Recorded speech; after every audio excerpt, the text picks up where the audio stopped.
Bonjour, cette semaine je vous explique pourquoi je garde mon drone Mavic Air en 2019.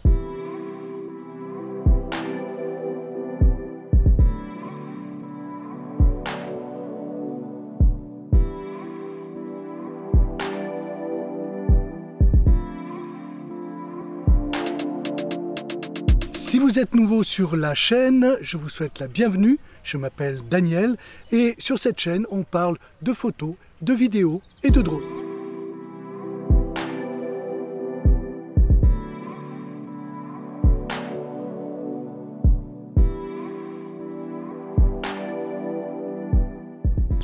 Après avoir fait mes débuts avec le Phantom 3 standard, que j'ai toujours et que j'utilise d'ailleurs encore assez souvent, j'ai eu le besoin d'avoir un drone plus facile à transporter pour mes randonnées en pleine nature. Lorsque je dois m'éloigner de la voiture pour rejoindre à pied un lieu de tournage, le transport d'un Phantom 3 et de tous ses accessoires était pour le moins pénible.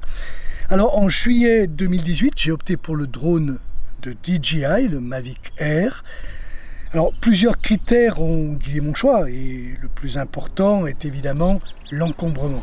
Je me propose de vous présenter les critères qui ont motivé ma décision d'achat. Dans un deuxième temps, je vous présenterai les réglages, les paramètres que j'utilise en réel sur le terrain.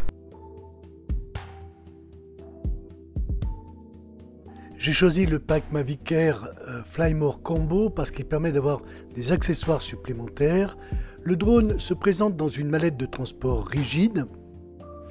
Dans le carton, on trouve différents livrets, dont un guide de démarrage rapide, un guide des consignes de sécurité, des batteries notamment. On trouve aussi un lot de protection d'hélice.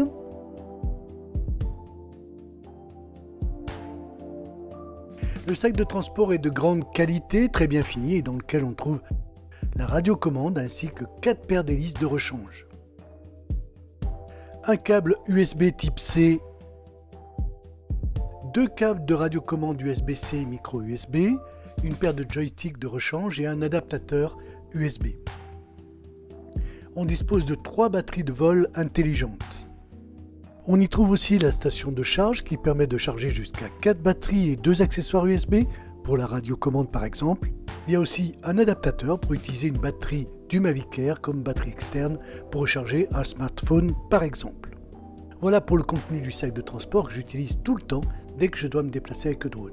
Voici l'ensemble du kit Fly More Combo avec tous ses accessoires. C'est une solution économiquement intéressante.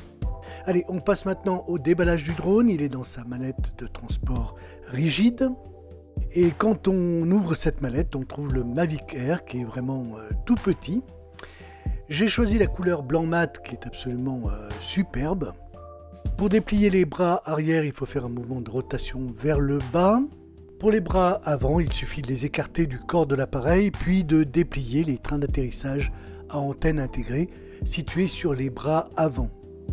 Dans la phase de préparation de l'appareil, il ne faudra pas oublier de retirer la protection de la nacelle sur la caméra. La radiocommande est toute petite, mais elle donne une bonne impression de solidité.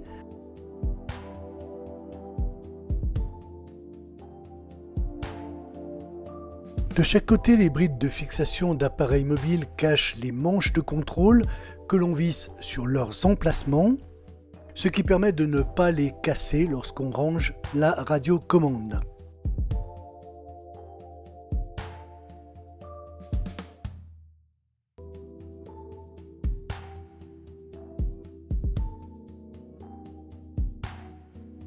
Il est temps maintenant de charger les batteries et la radiocommande. Grâce à la station de charge, je peux charger jusqu'à 4 batteries.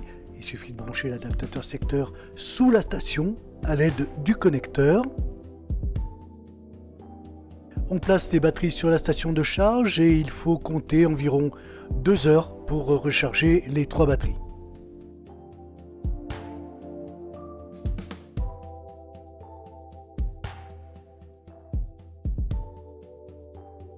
L'adaptateur se place directement sur une batterie et permet de l'utiliser comme une batterie externe. Je vous propose maintenant de voir pourquoi le Mavic Air répond tout à fait à mon critère de minimisation de l'encombrement.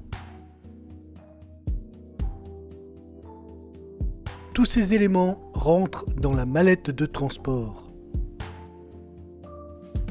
On a donc tout le nécessaire sous la main. Je peux donc partir avec le drone en bandoulière, prêt à être utilisé. Le logement sur le haut du sac accueille le drone. Tout est en place et en sécurité grâce à l'optimisation du rangement dans ce sac de transport dont je vous affiche les dimensions à l'écran. Avant le premier vol, il faudra effectuer les mises à jour du firmware et du logiciel DJI Go 4. Je vous mets à l'écran deux tableaux qui détaillent les caractéristiques que j'apprécie le plus. C'est notamment pour moi la vidéo 4K et le bitrate à 100 Mbps, son poids plume de 430 grammes, la stabilisation 3 axes et la détection d'obstacles vers le bas, l'avant et l'arrière. Alors même si le temps de vol est un peu juste par rapport à ce que fait la concurrence, le fait de disposer de 3 batteries permet de compenser cette faiblesse. Voilà donc pourquoi je garde encore mon Mavic Air pour l'année 2019. Voilà, c'est tout pour aujourd'hui. J'aurai plaisir à vous retrouver dans de nouveaux épisodes pour continuer à partager avec vous ma passion de la photo, de la vidéo et des drones. Merci de me suivre. À bientôt pour un prochain sujet en vidéo. Et en attendant, faites des photos.